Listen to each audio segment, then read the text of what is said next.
All right, thank you so much for joining us, ladies and gentlemen. Right about now, amanya bampita Kali Lugambo Pro Max Simple MC. Nkuwaniriza natera ku mukutu. Gyosinzira okuba ngutuwachinga. Thank you so much.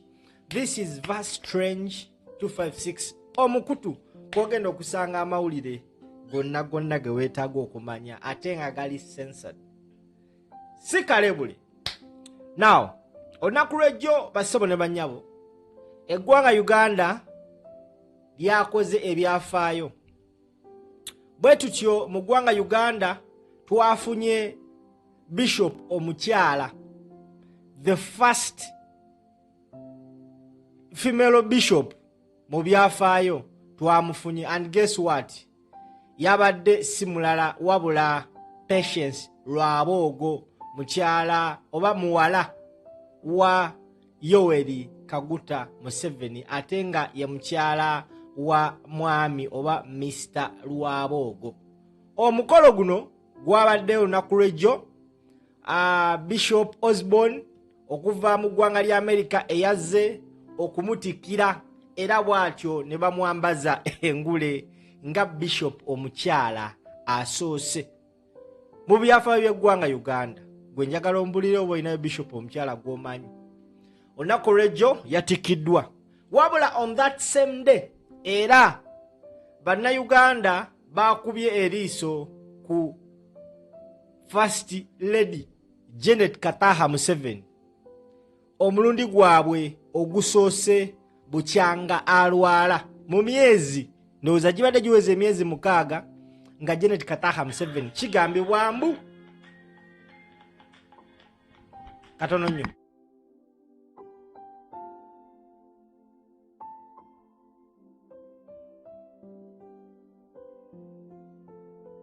Now, abadde amaze emyezi egiwererako ddala nga kigambibwa mbu mulwadde. Now, olunaku lw'ejjo yalabiseeko mu public, wabula bannayuganda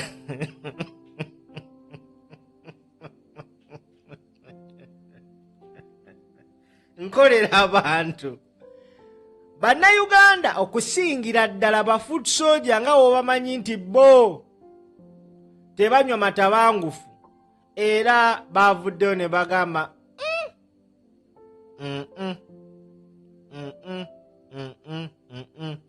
mbu waliwo ekitagatta.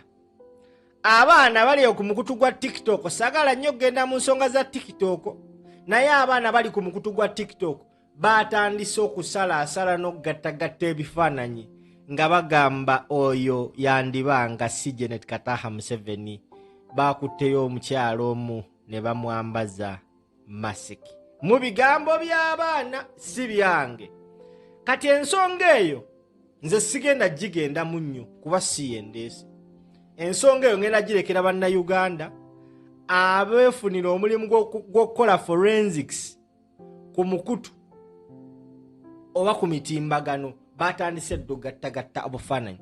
Wabula ensonga gyenzizeeko olwaleero gwe ssebo oba nnyabo andaba, muwala wa Museveni yatikkiddwa nga Bishop omukyala asoose mu ggwanga Uganda, era omukolo ogwo gwabaddeko kitaawe ne maama we n'abantu ab'enjawulo okuva mu bikonge eby'enjawulo baabaddeyo.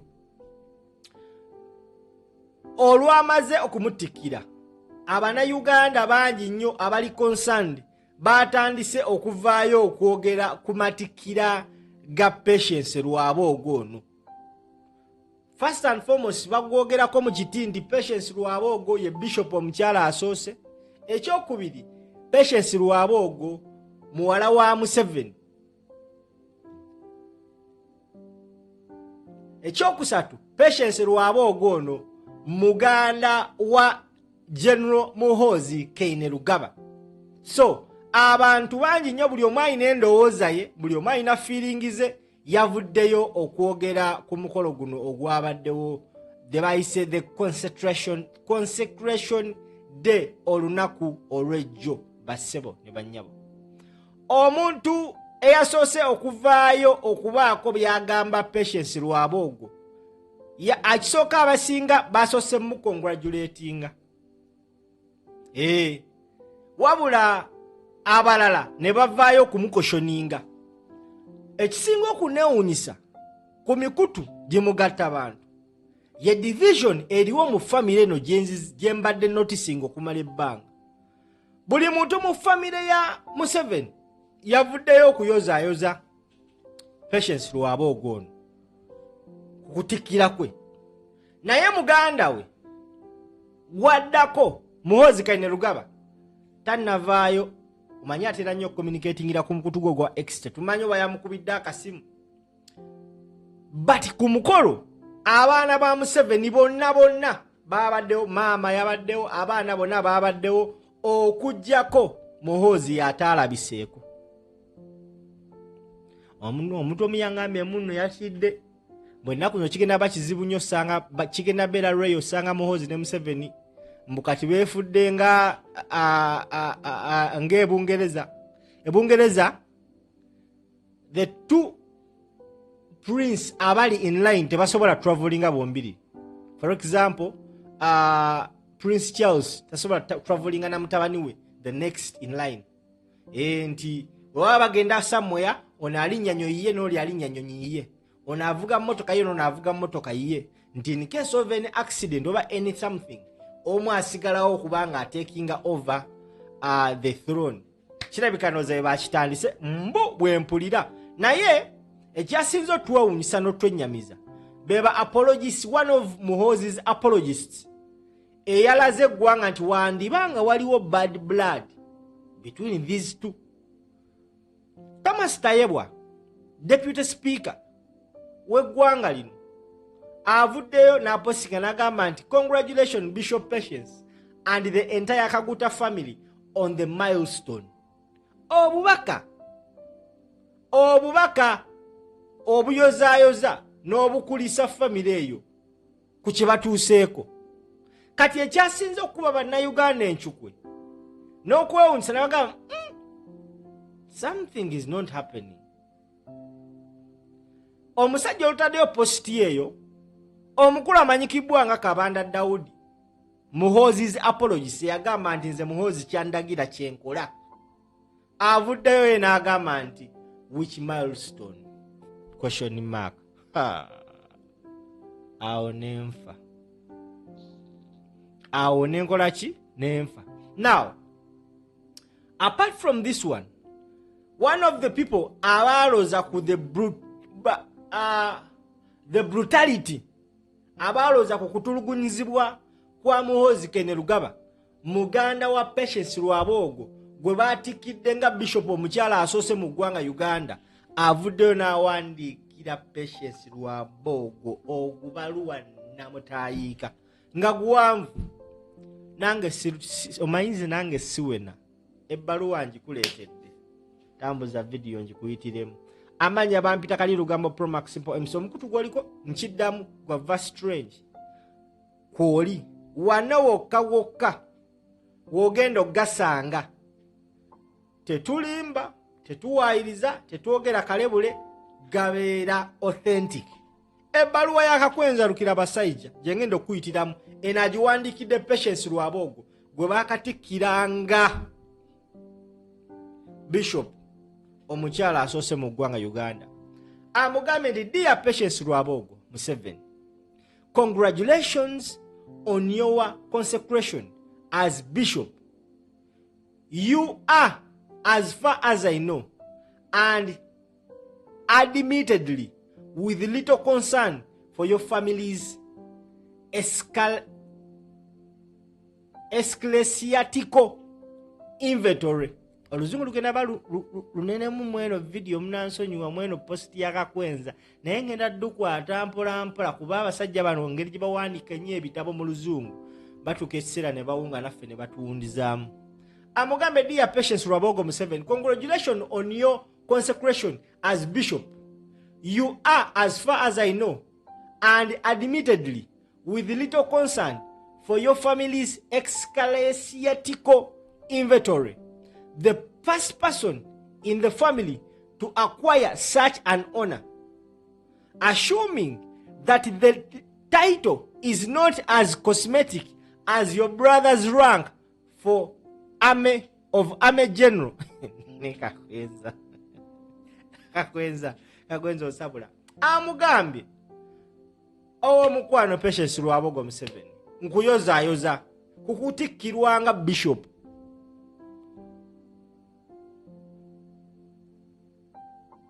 era obukulu buno bw'otuuseeko mu famire bwa kitiibwa nnyo era yeggwe muntu mu famire eno asoose okufuna ekitiibwa kino katusuubire nti ekitiibwa kino tekiriŋŋanga ekitiibwa kye bawa muganda wo ekyamajenjege nga lwanka ya general gye baamuwa mu magye. Patience Lwabogo yagamba manyanga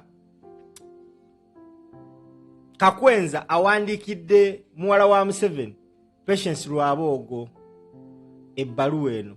Nina akavidiyo waneno kenguddeko omwana agambye the little is not as cosmetic as your brothers. Cosmetic as your brothers rank of the Army General. Kati oluwulidde akantu ako nenzijukira kapositi kenguddeko wano ku X ku TikTok. Omwana abadde atunyonyola amannya abazadde ge batera otuvuma nga tukyali bato. Wuliriza.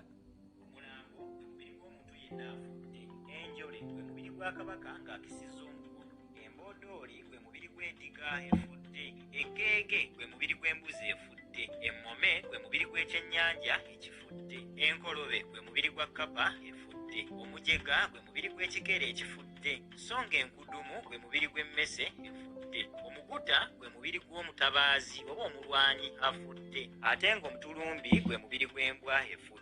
Wano abasinga ku mmwe mubadde mukozesanga ebigambo bino eri abaana bammwe ne bannammwe nga babanyiizizza obanga muyomba obanga muvumangana.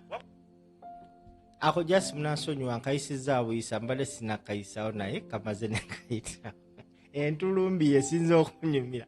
Ageze maaso n'amugamba I must confess that I know little about theological hierarchies and ecclesiastical arithmetic by which one ascends to such a title. So I cannot competently pronounce myself on the standards by which the meter eventually landed on your head.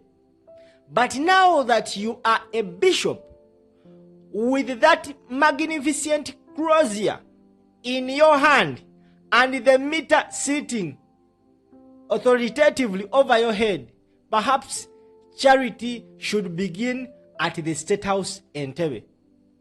Amugambe simanyi ngeri gye bayitamu kubanga bakulonda. Simanyi bulombolombo misoso na buli kimu kye wayiseemu kutuuka wano wooli. Naye Mukama mulungi nti bakwambazza enkoofiira eyo ne bakwasa n'omuggo ogwo.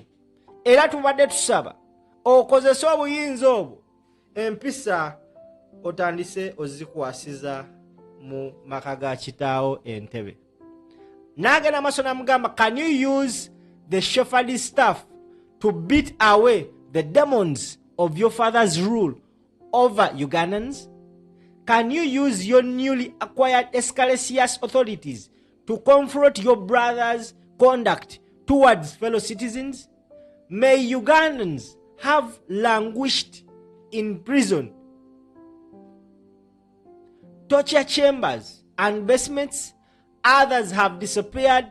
Others, like me, have been driven into exile without passport. Your brother has repeatedly taken to social media to boast about people in his basement. Many of these Ugandans committed no greater offense than citing opposition or challenging the government controlled by your family. Uganda has accumulated political prisoners, torture victims, exilees, and disappeared citizens. While your family continues accumulating titles, the country accumulates wounds, while the first family accumulates honorifics. Kakwenze ne bbaluwa no gyawandikidde muwala wa Museveni alabika agijje ku mutima, agijje wala era agisindise n'obusungu bungi. Amugambe kozesa obuyinza obukuwereddwa obubanga butuufu, ogye emizimu egiri mu mutwe gwa taatawo, mu mutwe gwa mugandawo, abakozinze obulabe ku bannayuganda. Babakubye, babawambye, bababuzizaawo, abamu bagenze mu ekizayiro, okuli nange eyafuluma eggwanga nga siina na passport. Abantu abamu bakuba olw'okubanga bakozesa emikutu okubanga bawa endowooza yaabwe ku gavumenti ya kitaawo. Abantu basibiddwa.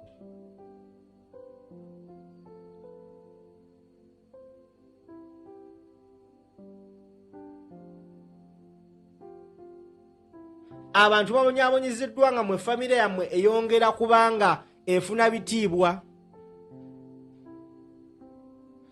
Nga bwe mwongera okufuna ebitiibwa, abantu bongera kufa. Kakwenza Lukira Bashaija ebbaluwa gyawandikidde muwala wa Yoweri Kaguta Museveni eyakatikkirwa just one day ago, bamutikidde nga bishop.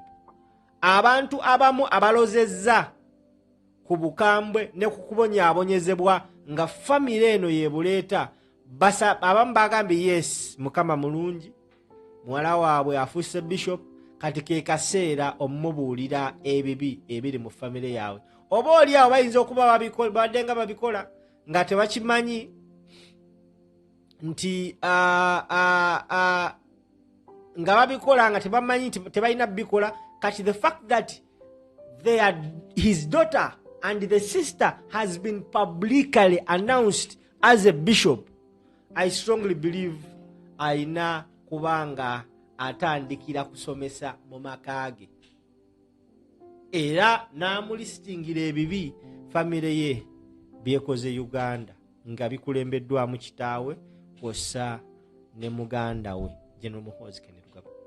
Agenze maaso Kakwenza Lukira Bashaija ku mukutu gwa X kugamba ekiwanika wandise kinene. Agenze maaso n'amugamba atono nnyo, and what goes through your Christian conscience when you look at Kizza Besigye? This is the man who served as your father's personal doctor during the Bush War. He used his medical knowledge to nurse your father. Now look at him. Whatever political quarrels your father has with this honorable man, what does Christianity tell his bishop daughter? When she sees a former physician of her father reduced to this condition in the custody of his father's criminal government, there is something grotesquely secular about a revolution whose doctor eventually became the prisoner of the patients he once treated. Amuletedde example ya Kizza Besigye. Ofuse mukulu bishop omutuukirivu otikiddwa. Gwe otunulira Kizza Besigye embeera gy'alimu olowooza gy'alina okubeeramu. Omusajja eyajjanjaba kitaawo mu lutalo. Omusajja eyakozesa obwongo bwe eyali yasoma ng'asobola okugenda US America n'afuna omulimu e Bungereza n'ajjanjaba n'afuna ssente. Naye yeewayo n'agamba nze kaŋŋende nange mu nsiko nzijanjabe abakulu tusobole okuba nga tuwangula eggwanga lyaffe. Which means Besigye otwogera like to be honest, wabanga yajjanjaba abantu bano because singa baakuba ne batajjanjaba bandifudde olutalo lwandikomyawo. Wabanga yakozesa obukugu bwe ne yeewaayo n'asacrificinga n'ajjanjaba taatawo. Newankubadde balina ebyobufuzi ebyenkaayana ddala ekyaki gy'osaba oba gy'osabisaamu ekkiriza ekikolwa ekyo taatawo kye yatuusa ku Kano Kizza Besigye. Bannaaye mu butuufu amazima ga Katonda muggulu, omukyalo ono yatikkiddwa nga bishop, naye kati nsaasira. Tewali bishop mu Uganda atudde Kazito nga Bishop Patience Lwabogo katuddeko. Tewali.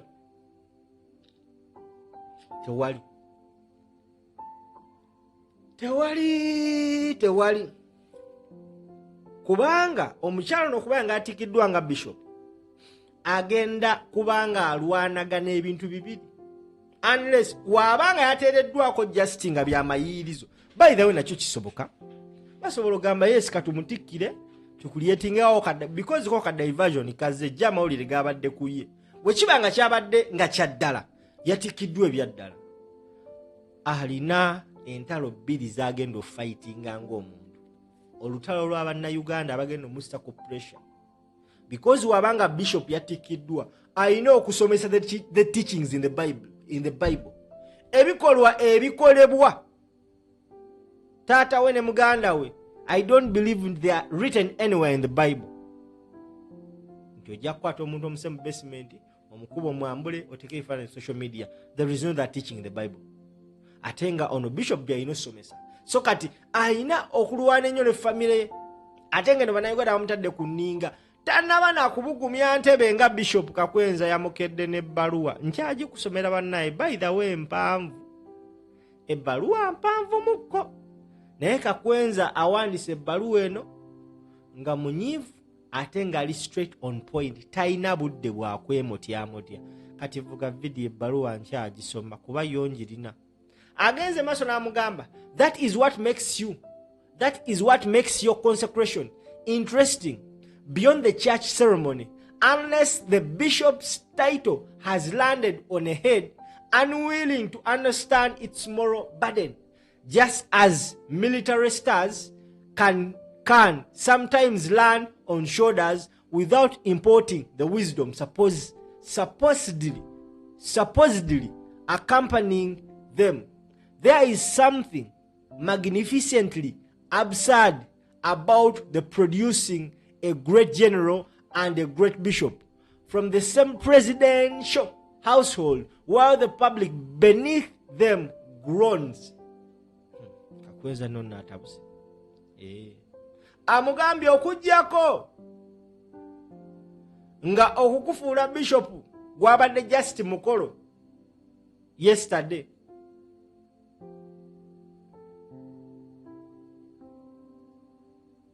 Mpozi ngongera tugamba nti title ya bishop yakuguddeko ogenda gikozesa nga muganda wo bwe yakozesa title ya general n'agikozesa mu bukyamu.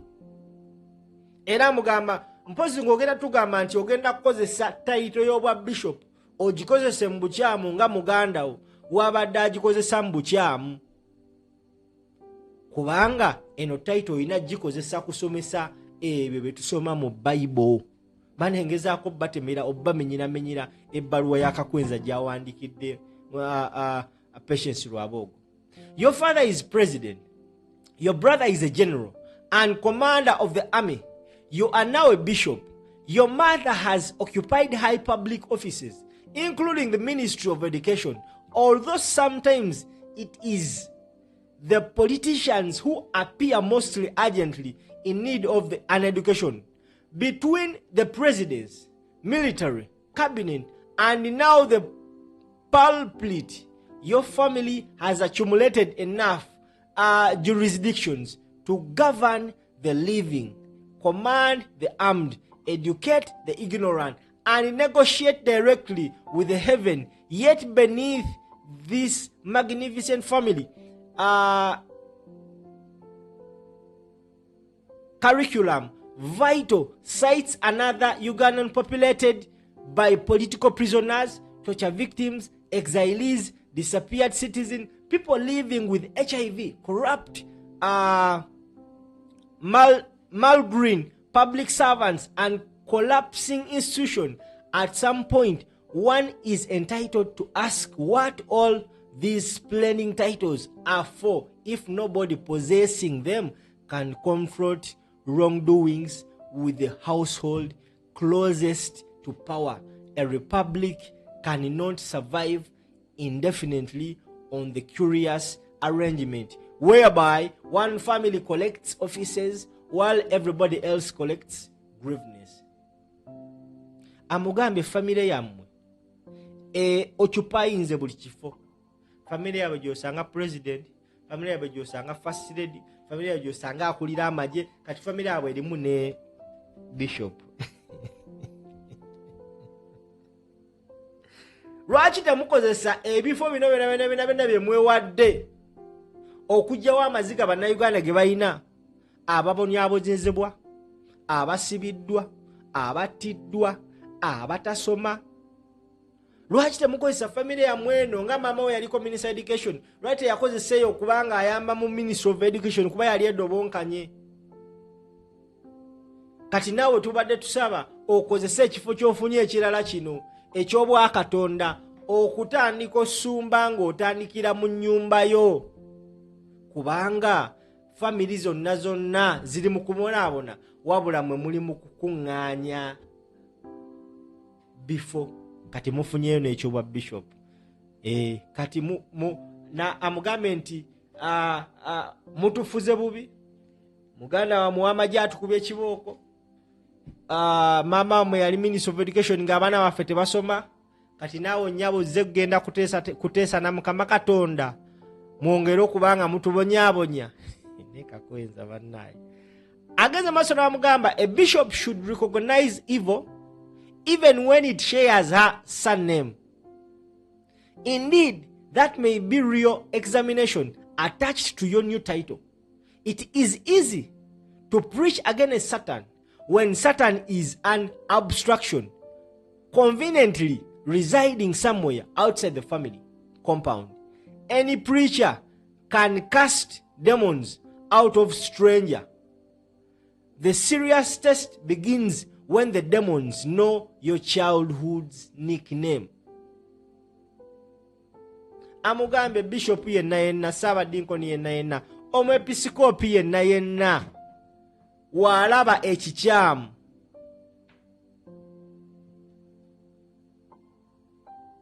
newankubadde nga kirina erinnya lye, aba alina okyogerako. Naye gwe munnanga ndaba ku mukutu guno nga sinamala ebbaluwa yakakwenza gyasindikidde Patience, ate kambe kwano kenkujjukizaamu.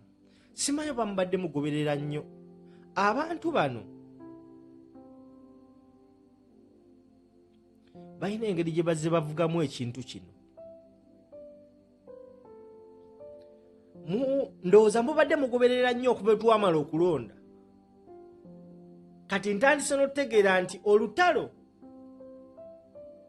Daudi Kabanda lwagezaako tteekawo ku Odrek Lwaboogo lwandibanga luli planned oba programmed. Bwe twamala okulonda tutandise olaba obutambi bwa Odrek Lwaboogo ng'avumirira ebikolwa ebibi ebikolebwa. Kino kindaze nti ne kabiifu Muhoozi kalina ne Lwaboogo kandiba nga kali kateeketeeke. Bano abasajja baleka balina ekintu kye batuvugamu kye tutamanyi kye tulina okwegendereza. Omuntu omuyangamba power transitioning is going on.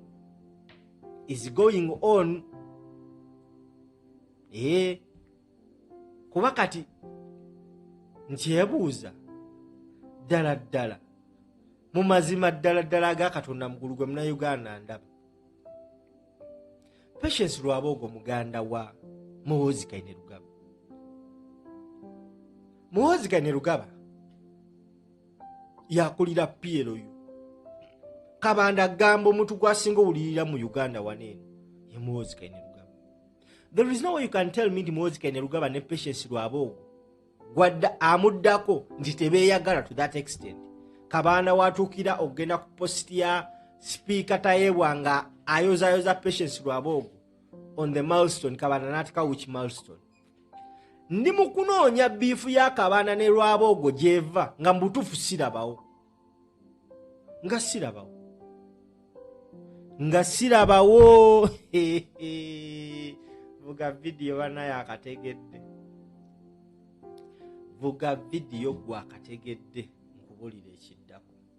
amanya Amapya kati lugambo Promax simple msige manya ku mukutu gwoliko gwa Vastrage katumale ebbaluwa ya Kakwenza gye yawandiikidde Mola Museveni agenze maaso n'amugamba ebigambo bino a bishop awo tumazeewo the cruiser then cannot merely become a beautiful carved accessory for photographs while the shepherd averts her eyes from wounded members of the flock. If your episcopal office means anything beyond vestments, ceremony, and another impressively family title, use its moral authority, where moral courage will cost you something.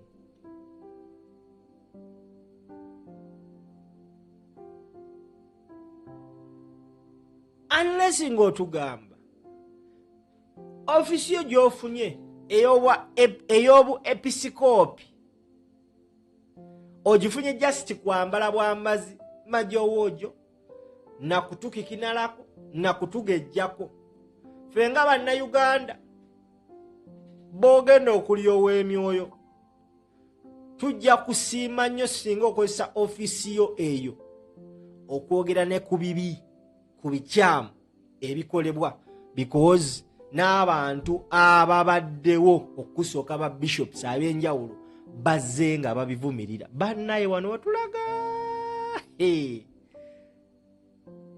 Lwabogo Patience ye bishop omukyala asoose nabagambe nti omukyala ono wabanga obwa bishop buno abufunye mu mazima ng'ali kwalaali eya Mukama Katonda ono omukyala agenda facinga challenge y'amaanyi nnyo nnyo webibanga bituufu wabula waliwo possibility okubanga nabyo biteeketeeke kisoboka sisobola kirulinga out naye webibanga bituufu kubanga babishopu bonna ababaddewo ebbanga lyonna mubadde mubagoberera nga bali ku mustawa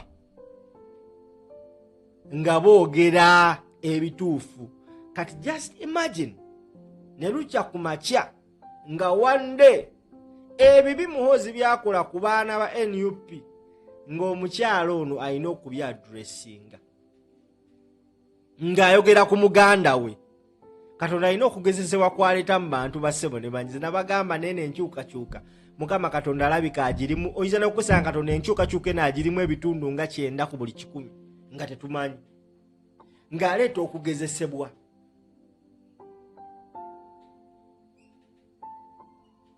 naye woddayo n'owuliriza statement oyo omukyala Osborne eyatikkidde Lwabogo gye yakola olunaku lwe yagenda mu State House Entebbe n'ogiwuliriza bulungi kankanoonye wano eno njagala mumpulize bulungi ngambe omukyala ono wabanga ebintu byonna byakoze ebyokufuuka bishop nga byalaali agenda kufuna okugezesebwa okusinga okuba okunene because agenda kwetaaga agenda kubaawo ne moments wayina okubanga ayina okubanga ayogera ku bibi muganda we ne taata we byakoze eggwanga Uganda kubanga ba bishop his babayita ba predecessors ba bishop ababaddewo ebbanga lyonna babadde boogera ku nsonga zino unless nga naye agenda fuuka dictator bishop ave ku nnono y'aba bishop kuba bo ba bishop ababaddewo bonna ensonga ezibadde ziruma abannayuganda babadde bazoogerako wabula ate wenzijukidde statements ono omukyala eyamutikkidde Osborne ze yakola bwe yali ku State House neŋŋamba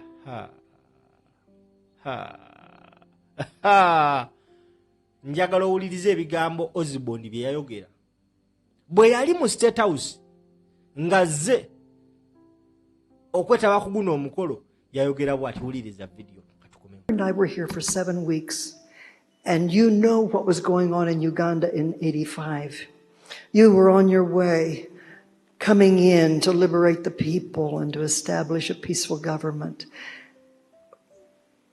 It's difficult to explain what we saw. The buildings were all bullet shattered.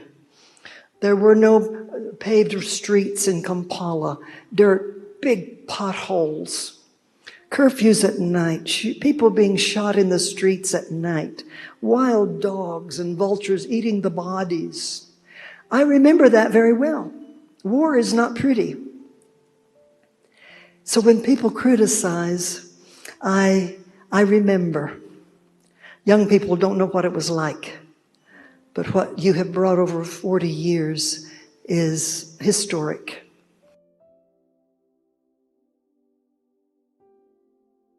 Awo njagala osooka osimba akati. Omukyalo ono abadde yali apraising Museveni. Ng'amwebaza jjajja eggwanga Uganda. Omukyalo ono yajja mu Uganda mu 1985. Ebiseera ebyo nga Museveni ali mu lutalo alwana. Apraising Museveni okuba nti eggwanga lino alizimbye for 40 years. N'agezaako okujjukiza bannayuganda lwe yajja wano e Uganda.